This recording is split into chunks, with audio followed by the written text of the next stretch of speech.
Howdy guys, Max from Union RV here. Now, this is going to be a longer video, so strap in because we're going to do a full handover video on the Tourist 16 HT. So you might be getting a bit excited and your handover's coming up. You want to know what you're in for because it is an hour and a half, 2 hours worth of information. Obviously that's including paperwork and all the little niggly bits that we go through. But for now, I don't want to bore you with the paperwork, so we're just going to go straight into the van. Now, we're going to start on the front of the van. And the main thing I do want to talk about is this little clip in here. So this would obviously go on the back of your car, but because this is in our showroom, I can't put it on the back of a car. So we'll talk about it now. So this is called a breakaway unit. So what this is going to do is if you do come disconnected off the DO35, this pin will pull out. And the only thing holding your van to your car will be the chains that are crossed on your van. Now, what this is going to do is lock the wheels up. So at 100 k's an hour, you'll probably use some more choice words, but for us on video, we're going to call it the "oh bugger pin," because that's what you're going to say when this comes out. So this is purely safety. It's not a security feature. When this goes back in, it goes in like an arrow. So not this way. I remember it by calling it the two side walls. It's going to go in like an arrow. So nice and easy, and we're in. All right. Otherwise, we've got handbrake, drawbar tap, you've got your level and your jockey wheel on the front. Now, if we move around, you've got your diesel tank. So this is where you're going to fill it from when you are using your diesel heater. You've got your max tracks. When you guys pick your van up, this will be full up the top in here. So we will have the annex in here for you guys. So your 3 walls, your floor, your skirt. And then above it, you'll have your anti-flap kit, your poles, the stabilizer leg tool, and the manual override for the awning. Now, we'll come around to the side. So in here is your gas bottle storage. Now, one thing to keep in mind that is if your gas bottles are connected, you cannot pull the drawer out the whole way. It's designed that way. This lead is about 450 mil long, which means it's going to sit about here. So just don't be rough as guts with it when you're pulling it out. You've got a 9 kilo and a 4.5 in the back here. We'll keep moving on. A lot of this stuff's going to be really easy. It is just opening and closing doors and storage. So top and bottom. The other little one, if my cameraman wants to poke his head around, is this little box here, is the battery box for the breakaway unit. So I don't know if we'll be able to get it on the camera, but there is a little light. Perfect. Now that light is just telling me that the breakaway system is being powered and it is working.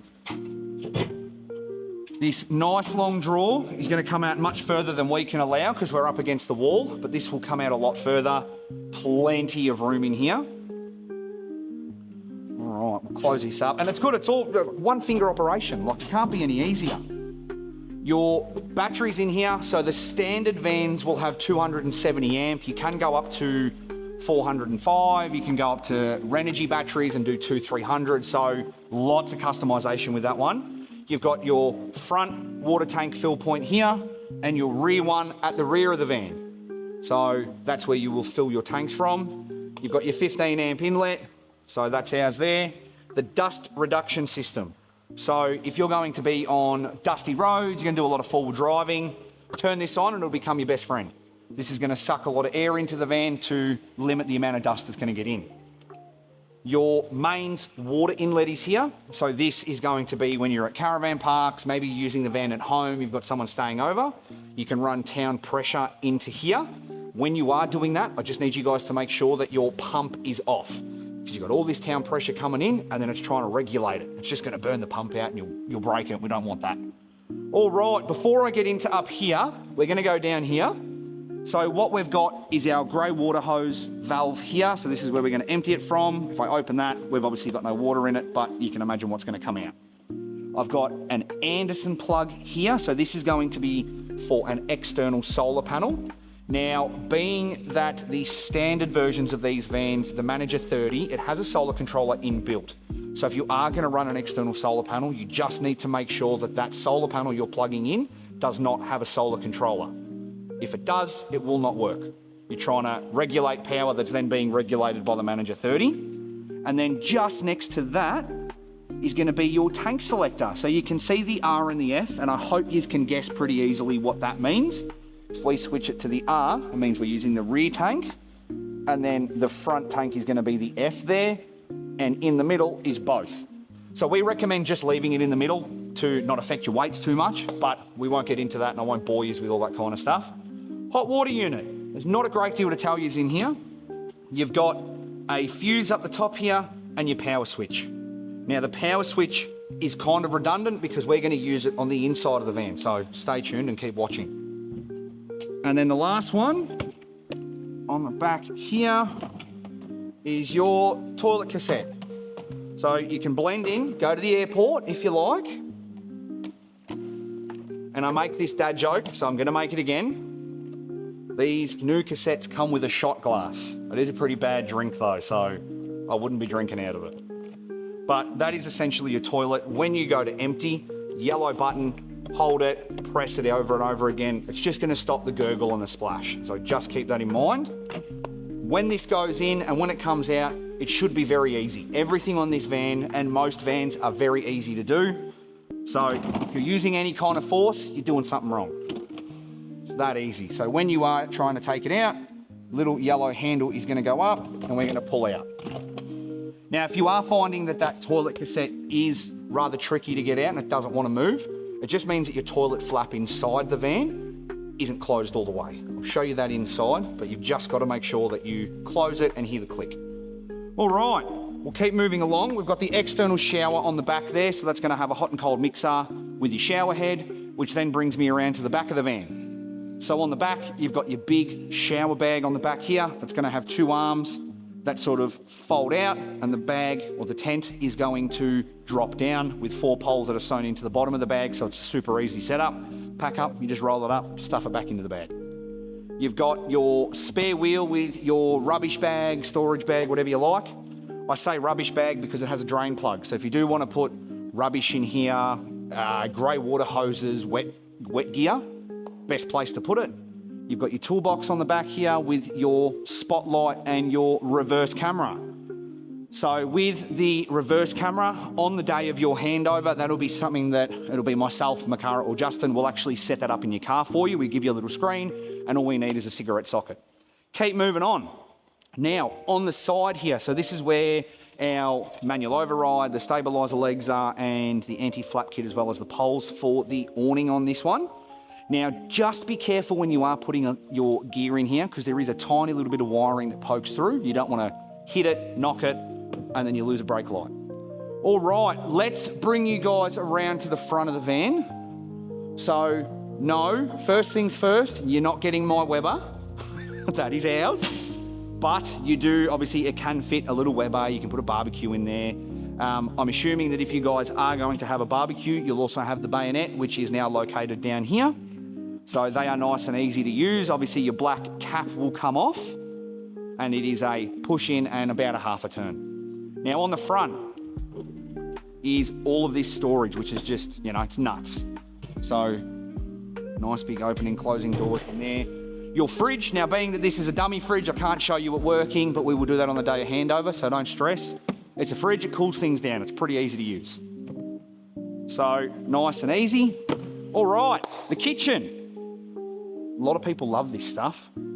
So, 2-burner stove and sink. The sink is plumbed into hot and cold. The stove, however, we're going to come down under here. We're going to find our bayonet. See if I can do this smoothly. And that's going to come out. And that goes in with the half a turn, and now you've got gas to your kitchen. So super easy. The other one you're going to find under there is also your grey water. The water that's coming out of the sink does not go into the grey water tank, so it'll go into a bucket or dig a little trench, run a longer lead under the van, stuff like that. All right, now this van has the Cruise Master airbags, so I'm not going to go through that in this video because I want it to try and be as standard as possible. But if you do have airbags, we've done other videos on them, it is quite fun. But next to it, we have a couple of different power points. You've got your TV bracket and so on. The main thing that I want to talk about here are these two, because this trips a lot of people up. So you've got 2 different type of power points. This one here, you'll have 100 of them at home. They run your house. This one, however, is wired directly to the inverter. So just keep that in mind that if you are free camping, your normal ones do not work. But if you are plugged into power like we are now, they both work with the inverter off. You don't need to use your inverter if you're plugged into power. All right, I'm gonna sit on the step here and we're gonna do the control panel. Now, because we've done this video, you don't have to record it. It is something that I'm probably still gonna recommend when you come and do your handover. So, what we've got here is all your light switches. So they are all labeled. So you can turn everything on, turn everything off, and so on. The big red switch here, your main switch, that's gonna give you power. And everything here is labeled. So if I want to have a shower, my water pump and my 12 volt DC are the ones that are going to be on, because the 12 volt DC is wired into the hot water unit. So if I turn that off, you may not see it on the camera, but I hope you do. And now that we've turned it on, it turns on. Your ambient light and your roof light are going to be your strip lighting and your roof light. Your handle light is also going to do your footwell around here as well, which is cool. So turn that off, it all turns off. Now, I don't want to bore you with all your front tank and rear tank, because the red arc system is what I like to explain a lot more. So what we can see here is we've got 19 amp coming into the battery management unit. That is then giving 16 of that amp going into powering everything. And we can see that by turning things off, that now the amps have dropped and we're trickle charging because we're at 100%, but if you weren't, a lot of those amps that disappeared will go back into your battery. So if we start turning things on, you can see now it says we're using 1 amp, and that'll just fluctuate as it goes. So we're at 100%, we're fully charged, and then here I've got the car, the sun, and the plug. So that's gonna be Anderson plug, solar, and 240. Now, if we go over here, we're in the charger settings. So I like pressing this one here with the battery and the lightning bolt.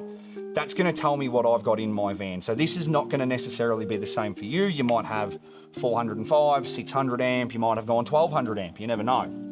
So we can see we've got lithium batteries. Our capacity is going to be set to 270 amp, and our max current is set to 30 amp because we have the Manager 30.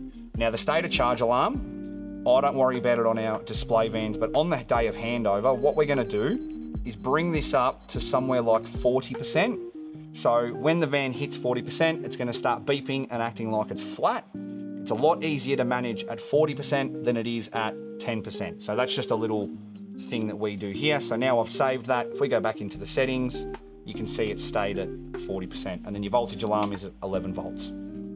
Now, if we go up, there's a heap of settings in here. I'm not going to go through all of them, but you've got your fault history. So anything electrical that goes wrong with the van, this is where you're going to find it. So for anything to do with solar, your batteries, your shunt, your Manager 30, anything along those lines will show up here. Now we have one, communications failed at 9 AM on the 7th of March 2019, and what we're seeing is that with every single Red Arc unit, Red Arc are nice enough to do a test, so we know that it will pick up faults in the future, which is awesome. All right, and then we're going to go up here. Now you've got a lot of date and time and sounds and languages if you do speak another language, but the most important one is this little Bluetooth one here. We press that and you scan that QR code, download the app and follow the instructions. You'll actually be able to see everything that I've showed you on your phone, which is nice and handy. Now we're going to come back, and now we're going to get into a lot of the data behind the van. So you can see we've got a lot of noise here. So if I press this little battery with the plug on it, that's just going to show me what power is coming in and getting rid of a lot of that noise. So you can see the solar, the 240, and the Anderson up the top there. All right, so we can see we're getting 3 watts of solar. It is a rainy day today and we're under a big tin shed, so the fact that we're getting any solar is quite impressive. Over here, we have our state of charge per day, so we're obviously going to be at 100% for most of the time. If we go back to the 31st of May at this point, the van was at 63% and we got it to 100, and then the next day it went to 62% and it went back up to 100. Now that's per day. You've also got per hour.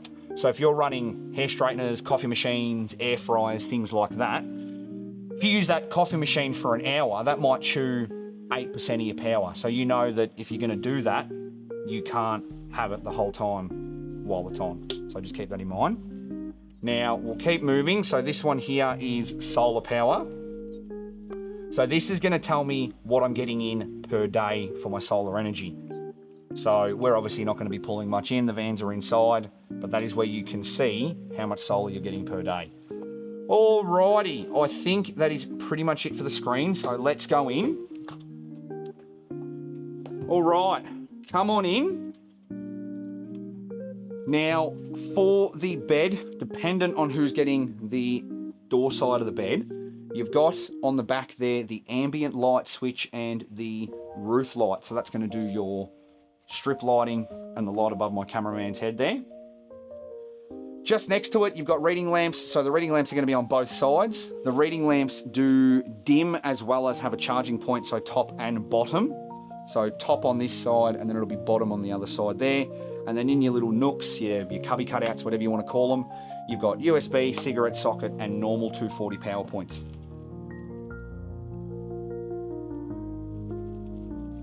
All right, so I'm going to jump up in here. Now, for your windows, so we have changed them. We've gone away from the clicky windows that have the 3 settings. So now what you can do is lock them in wherever you like. You might want to have it all the way open or have it ajar. Whatever you like. It is this easy. So we're going to go 1 and 2 and done. Now, with the windows, you may want to have the window look closed but still get a breeze. So you can stick it in this one here.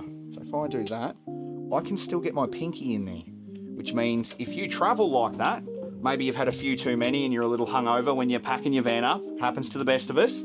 To me, that would look closed. So we just want to make sure that we see the little tab on the end of the actual window lock itself. So I want all the little edges, because that's going to seal the window in, stopping those dirt and bugs and water and, you know, creating a water feature in here if you're towing in the rain. Alrighty, let's get into the electrical. So I'll pull the couch up and out of the way. Alright.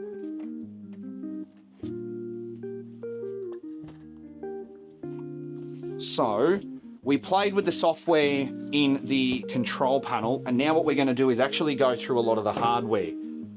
So you've got standard is a 2000 watt inverter. If you've upgraded, you'll maybe have a 3000 watt inverter. It might even be a red arc inverter. So there is a lot of customization that we can do just in here alone. So with your inverter, you've got a little switch on the end here. I won't go too much into it. The way we have it is on the remote switch, which then means we can use it down here, stopping us from having to pull the couch up, get into here, fluff around. So the reason we have it on the remote switch is the inverter does have an always on mode, which is fine. But if you've got a memory, like the rest of us, you forget things, you're gonna forget to turn it off, store your van, it's gonna go flat. Anyway, in here is your battery management unit. So that is the brain of your van.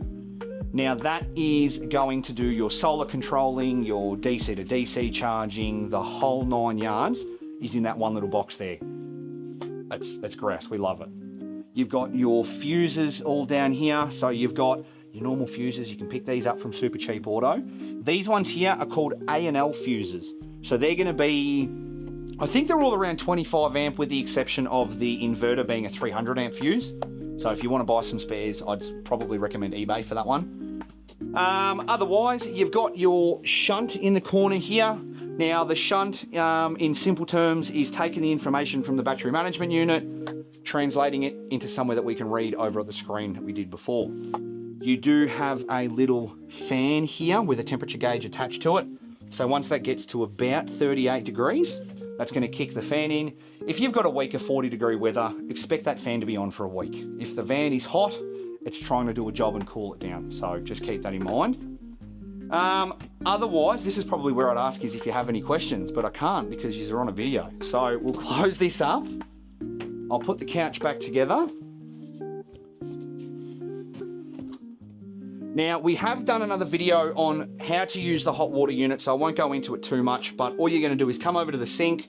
Now, I don't have any water in this van or a gas bottle, so it's definitely not gonna work for me.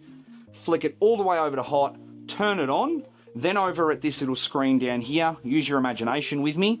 The first little light will come on, and that's gonna be like a yellowy orange color. After about 10 seconds, the second one will come on, and that will be a red light, and the number's gonna drop. So this will go all the way up to 51 degrees. So once the water heats up, it's going to drop from the 51 down to whatever temperature it is outside, and then it'll slowly heat up. Now, when I say slowly, we're looking 15 to 20 seconds max, and you've got hot water coming out of here. Obviously, 2-burner stove. We've all got a stove at home. We might have an induction cooktop here. Either way, I hope we know how to use one of these because it is pretty easy. All righty, I'll put the table back on and we will get into the bathroom. So this is all nice and easy. It all just screws in, and then you can go from here. So my cameraman is opening up all the little storage in here, which is lovely.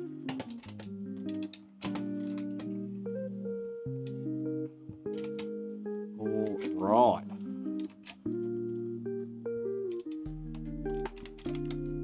And here is your fridge.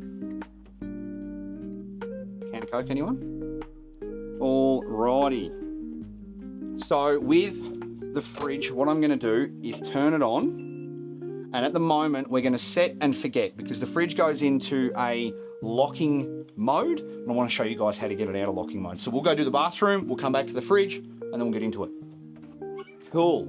All right. Now for your toilet. So a little blue button, you're going to press, water's going to come out of here, and that's how you flush. Once you've used the toilet enough, this little man is going to light up, and that's telling you when it's time to empty the toilet. It is going to be based on weight, so if you are doing number 2s in the toilet, each to their own, you're going to empty it a lot more than if you were just doing number 1s. Now, what I was talking about earlier with that cassette outside is if we open it, we've done our business, we close it, there's a click. I don't know if we'll hear it. I'll put my head in the toilet and hopefully the microphone will get it, but you want to hear that little click there. Once you hear that click, you're able to take your cassette out. If you haven't heard that click or it's not clicking in, your cassette is stuck in there. So just keep in mind, you don't need to be rough as guts with anything. All right, washing machine. It's a washing machine, nice and easy. Now with the washing machine on a full cycle, it uses 30 litres of water. And if you're free camping, it can be detrimental, it can really shorten your trip. So if you're desperate, it's going to be jocks, socks, bras. There is a 6 litre option, which is about 15 minutes, I think it works out to be. It's the quick option on here. For the fan, so this fan and the fan in the shower are the same. So I'm only going to do it once. I'm not going to bore you doing it over and over again. So we've opened it up. We've got air in, so we can use it as a fan like what we've got by the bed, or we can go air out. You've got the light switch there. You go to close this. Now that it's closed, I've still got a little bit of looseness here, so I just want to give it a little nip. You don't need to be strong and break it. It is all plastic gearing in there, so just be careful. Otherwise, there is your mirror. A couple of good looking blokes, I think. And then you've got your sink and tap here for the shower. So for the taller folks, you can voila, put that up there. And that just sits in there. Now if you are going to be traveling, wrap it in a sock, put it in a tea towel, sit it on the floor. It can't fall any further than if it is on the floor. All right, now a lot of people ask us why we have a shower curtain in the van. This is designed to cover the door. You're already going to be wet when you get out of the shower, so let's not have water strewn all over the door, swinging it everywhere. So that's all that's for, is just to stop water getting on the door. Some people throw it out, some people use it, each to their own. All righty. Now, from here, the inside is pretty much done. I think we've gone through pretty much everything. We'll do the fridge, we can do the awning together, and that's about it for us. So we can open up some more storage cupboards and have a look. So in here, you'll see that you can run your microwave off of the inverter or a normal 240 power point. I would say probably just keep it in the inverter one, because if you plug it into the mains power, you're free camping, it's not going to work. Now for the fridge. So we've got the fridge in a quick cool mode, and this should allow us to change the temperature, turn the fridge off, and so on. But now that I'm pressing it, you see how nothing's working? I can't change modes, I Can't turn the fridge off. Nothing is working. It's in a locked mode. So what we're going to do is not press and hold the whole square, but do our best to just press and hold the half. So it'll take, it's about 10 seconds. And now, see how we can now change the temperature.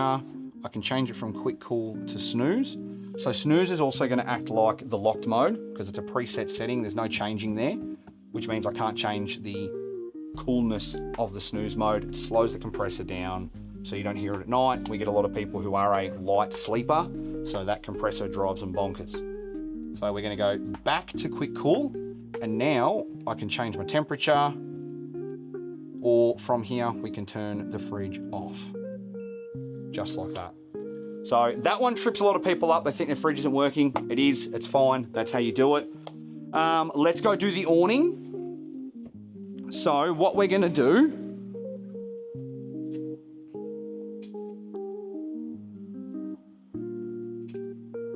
cameraman's having fun inside, is he?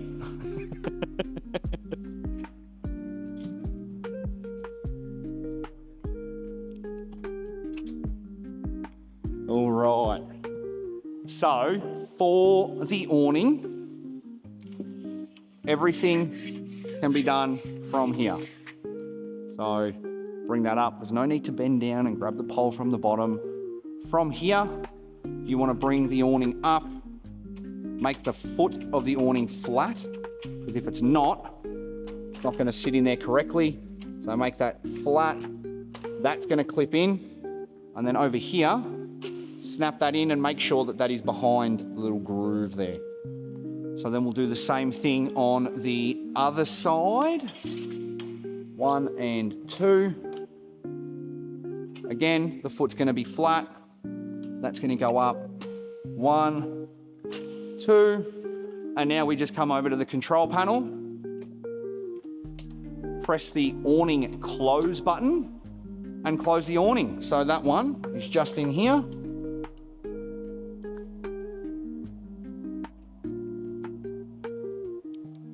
And now that awning is closed. Well, it's closing. Obviously, with a little bit of movie magic, we'll make this really quick. But on the day, I can't do anything about it. So all nice and easy. From here, you guys would obviously go get your car. We'll hook up. I'm not going to do that on the video because we've got all these vans in the way to get the car in. But we will do that on the day. I hope that has helped. I hope that's given you a bit more information. Maybe you have had a handover, forgotten a few things. So I hope this is a good little refresher, or you're just getting excited, and we'll see you soon, and we'll see you in the next video, hey? Speak to you guys soon.